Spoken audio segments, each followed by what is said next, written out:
आप सभी को मेरा मैत्रीपूर्ण नमो बुद्धाय जय भीम।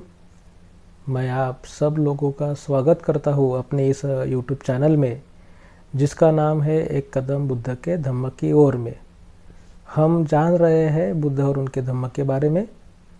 डॉक्टर बाबा साहब अम्बेडकर द्वारा लिखी गई किताब बुद्ध और उनका धम्म, इसमें जो पहला खंड है कि बुद्ध यानी सिद्धार्थ बोधिसत्व बुद्ध कैसे बनते हैं, उसका प्रथम भाग उनके जन्म से परिव्रज्या तक यानी गृहत्याग तक, और उसमें आज का ये 7वां भाग है जिसमें हम उनके प्रारंभिक जो अवस्थाएं हैं, बचपन में वो कैसे थे, उसके बारे में हम आज जानेंगे। और ये हमारे बुद्ध और उनके धम्म का ये 8वां भाग है। तो जानते हैं ये जो भाग है थोड़ा लंबा है, इसलिए इसको 2 भाग में हम करेंगे, 2 वीडियो होंगे उसके। तो सिद्धार्थ के बारे में हम क्यों जान रहे हैं, सिद्धार्थ के बचपन को हम क्यों देखते हैं? क्योंकि सिद्धार्थ ये जो जब बुद्ध बने हैं तो उन्होंने अपने धम्म का प्रसार प्रचार किया। उन्होंने कुछ ऐसे बातें बताई जिसे हम धम्म कहते हैं। तो क्या ये सभी चीज़ें एकदम से तो कोई बता नहीं सकता। एकदम से तो यानी मान लीजिए कि मैं आज शाम को रात को सोया और सुबह उठ के मैंने आपको ये बता दिया कि भाई मुझे फलाना फलाना ज्ञान प्राप्त हो गया और मैंने कुछ नया ऐसा खोजबीन कर ली, ऐसा तो नहीं होता।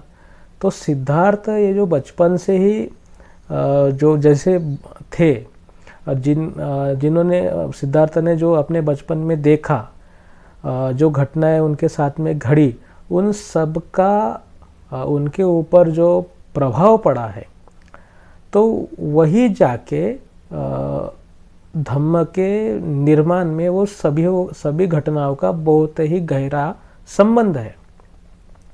और धर्म और धम्म क्या होता है ये तो हम आगे जानेंगे, लेकिन मैंने आपको पहले ही बताया कि बुद्ध यानी सिद्धार्थ ये एक मनुष्य है। तो उन्होंने अपने धम्म में हमें क्या समझाया है, जो समस्याएं हैं, व्यक्तियों के द्वारा निर्माण की गई जो समस्याएं हैं, तो वो समस्याओं का जो उन्हें कैसे हल करे, इसके बारे में बुद्ध ने उनके धम्म में जानकारी दी है। तो ये जो समस्याएं किस तरह की थी, कैसे समस्याएं थी, ये भी सिद्धार्थ ने अपने बाल्यावस्था में देखी ही होंगी। तो उनका उनके जीवन में बहुत ही बड़ा प्रभाव पड़ा है। इसी बारे में हम उनके जो बचपन की प्रारंभिक प्रवृत्तियाँ जो है, आरंभिक प्रवृत्तियाँ, उसमें हम देखने वाले हैं। तो वो बचपन में अपने पिता के खेतों पे जाया करते थे, ऐसे ही अपने दोस्तों के साथ में खेलने के लिए यानी देखने के लिए ऐसे वो जाते होंगे, जैसे हम भी अपने गांव में अपने पुश्तैनी खेतों में जाते हैं, वैसे उसी तरह। तो आपको तो मैंने पहले ही बताया था कि जो उनके पिताजी हैं, उनके पिताजी तो उनके राजा थे, शाक्य गणराज्य के, कपिलवस्तु के। उनके पास में बहुत सारे संपत्ति थी, बहुत सारा उनका खेत भी था।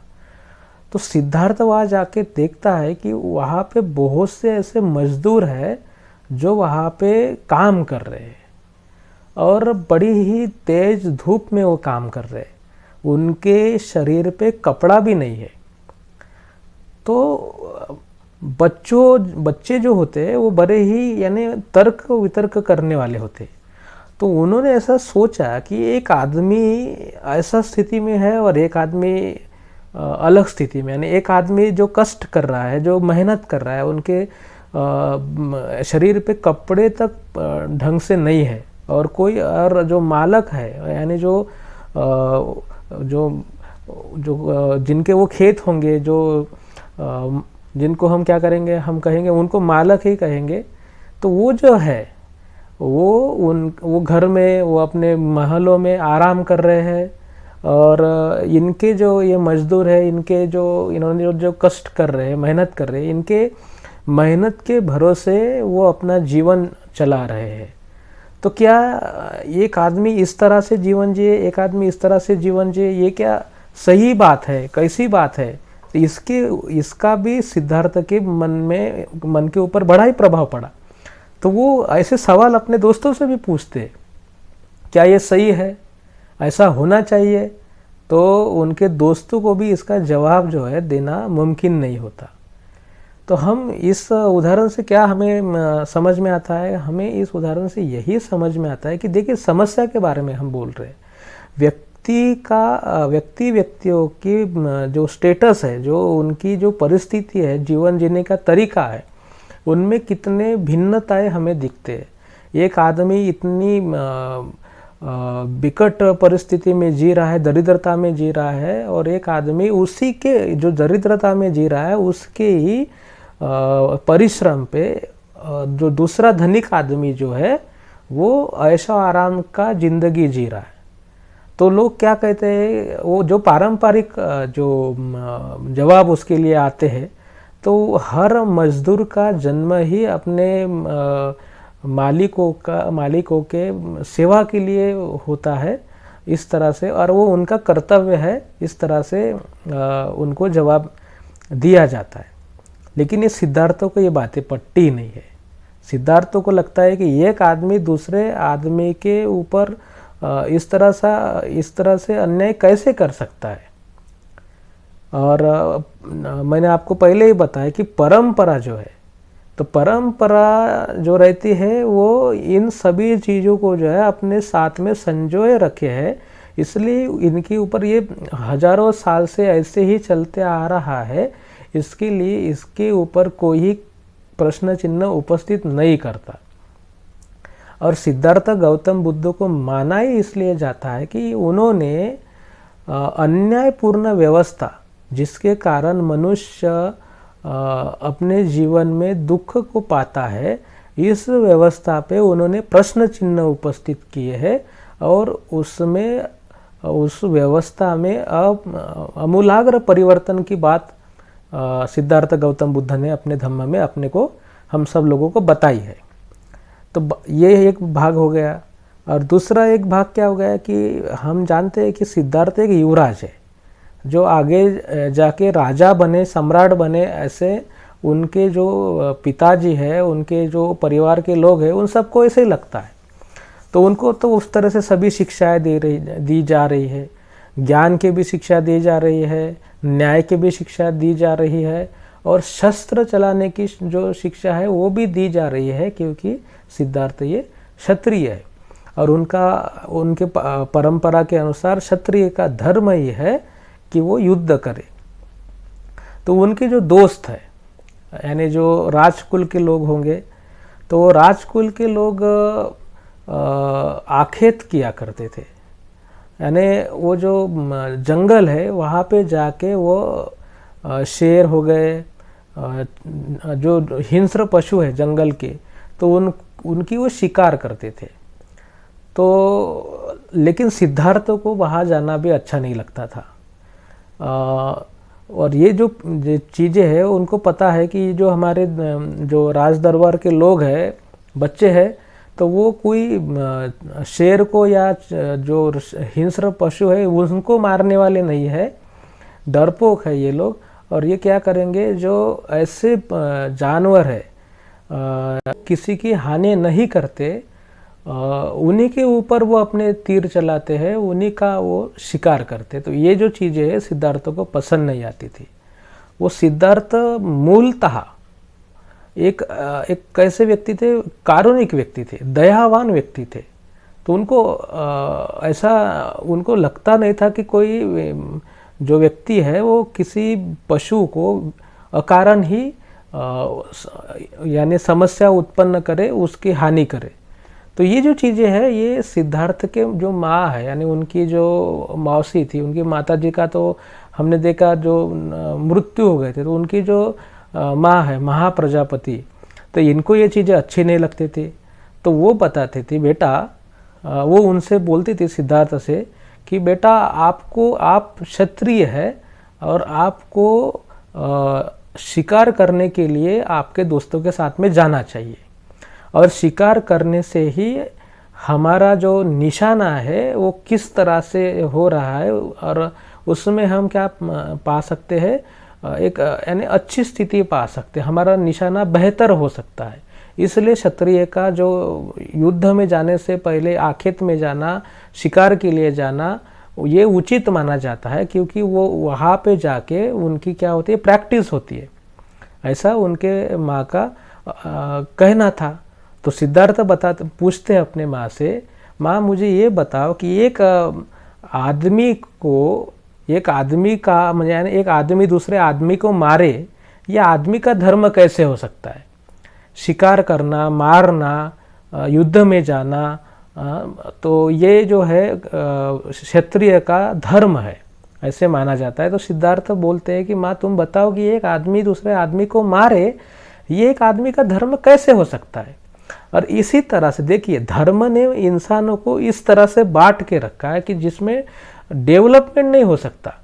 धर्म के तत्व में हम किसी भी प्रकार से कोई भी परिवर्तन नहीं कर सकते। मैंने पहले भी भाग में कहा था कि धर्म के निर्माता ही जो है वो इस तरह के व्यक्ति को बताया जाता है कि जो इंसान नहीं है। इंसान के अलावा जो कोई भी शक्तियाँ होंगी जिसे हम देख नहीं सकते, ऐसे वो जिसे अपौरुषीय कहा जाता है, तो ऐसी वो शक्तियाँ हैं जिसे हम देख नहीं सकते। उन शक्तियों ने ये जो धर्म है, इस धर्म की निर्मित की है, ऐसे बोला जाता है। तो इसमें परिवर्तन नहीं होता। देखिए, क्षत्रिय का जो धर्म है तो वो युद्ध करना ही है। सिद्धार्थ काउंटर में क्या कहते हैं?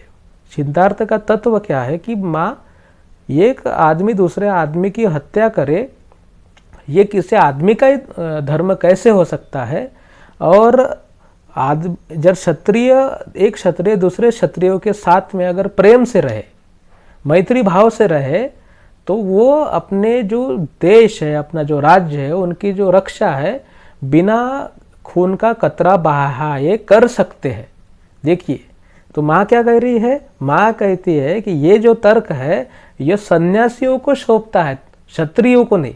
देखिए, यानी सन्यासियों का धर्म अलग, उनकी वैचारिकता अलग, क्षत्रियों की वैचारिकता अलग, उनका धर्म अलग, ऐसे धार्मिकता से जो है लोगों को बांटा गया। इसीलिए जो है एक व्यक्ति का स्टेटमेंट अलग, दूसरे व्यक्ति का स्टेटमेंट अलग, ऐसे होता है।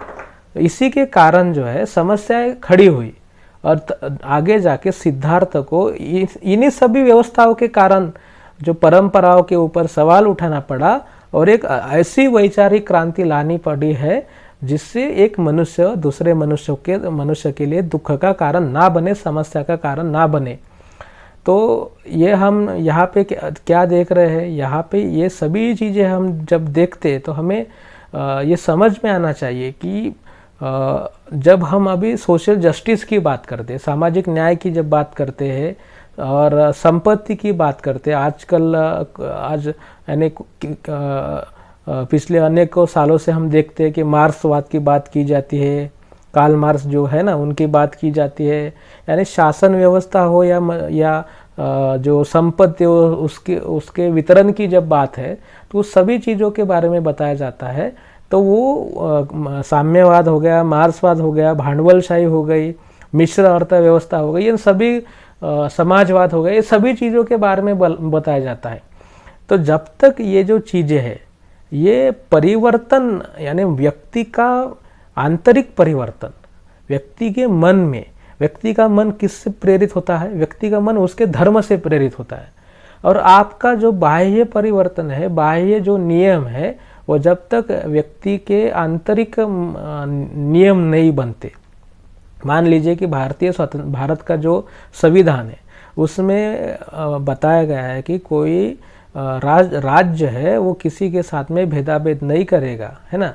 शासन किसी के साथ में जाति के आधार पर, लिंग के आधार पर कोई भेद नहीं करेगा। और अगर कोई व्यक्ति किसी को अपमानित करता है उसके जाति के कारण, तो राज्य उसको दंडित करेगा, है कि नहीं। लेकिन ये जो विचार है, किसके विचार हो गए?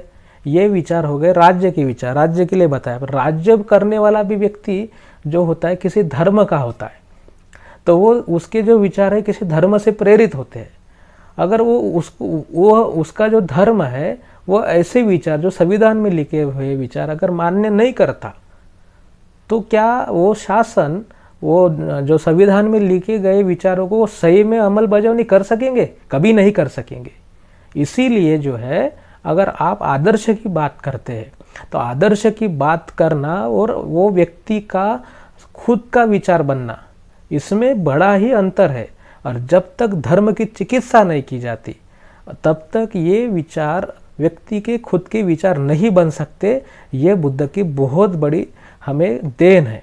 इसीलिए जो सिद्धार्थ के साथ में, सिद्धार्थ के जन्म के बाद में उन्होंने जो अपने जीवन में देखा, जो चीज़ें उनको उनके दृष्टि में आई और उनका जो उनके मन पे परिणाम हुआ है, उसी का जो निचोड़ है, वो सभी निचोड़ उन्होंने अपने विचार में, यानी जो धम्म कहा जाता है, उसमें डाला है।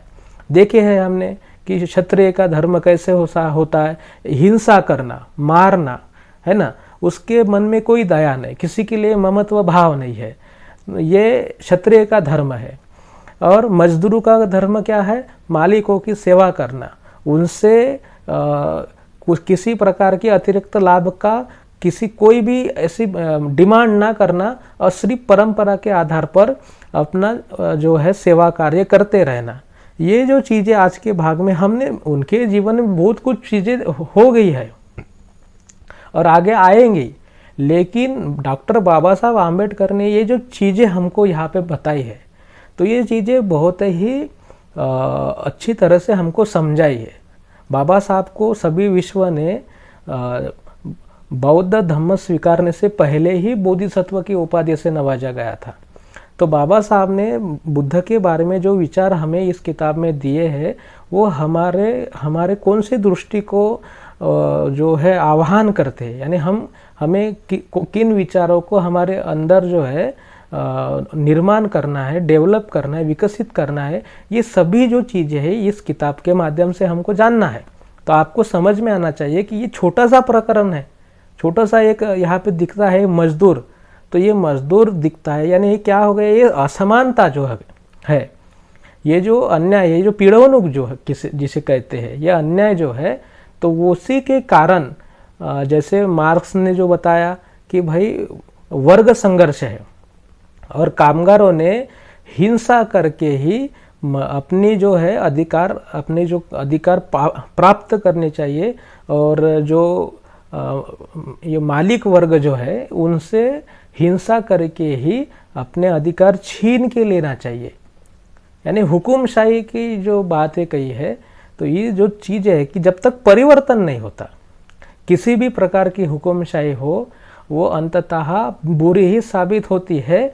डॉक्टर बाबा साहब आम्बेडकर ने हमको ये चीज़ें काठमांडू में बताए थे कि बुद्ध और कार्ल मार्क्स में, है ना।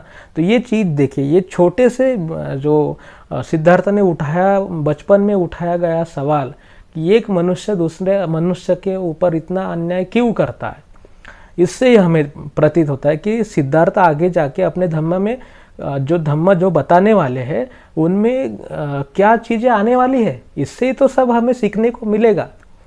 और एक आदमी ने दूसरे आदमी को प्रेम करना चाहिए, हिंसा करना ये कोई प्रारंभिक यानी समस्या का हल नहीं है, प्रारंभिक हल नहीं है। हिंसा करना, हिंसा जो है कभी भी इसमें दूसरे हिंसा का बीज होता है।